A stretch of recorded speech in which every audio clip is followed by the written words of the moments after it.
Słyszałam sporo negatywnych opinii na temat takich źródeł jak na przykład śląska Wikipedia i przyznam, że też nie wyrażałabym się o niej całkiem pozytywnie. Przede wszystkim dlatego, że te teksty, kiedy się je czyta, a to jest im właśnie zarzucane, nie są tak naprawdę napisane po śląsku. Brzmią bardzo sztucznie, nie czuje się w nich ani śląskiej gotki, śląskiej mowy, ani nie czuje się w nich śląskiego sposobu myślenia. Jest to normalne, ponieważ Śląszczyzna nie wypracowała dotąd naukowego języka śląskiego. Nie wiem, czy kiedykolwiek wypracuje.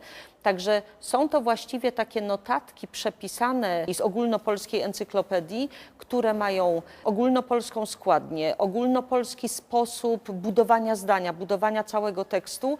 I tylko od czasu do czasu jest tam wtrącone jakieś śląskie słowo albo pisownia jest modyfikowana tak, jakby to miało brzmieć po śląsku, gdyby to ktoś czytał. Natomiast cały tekst jest tekstem ogólnopolskim, naukowym tekstem ogólnopolskim.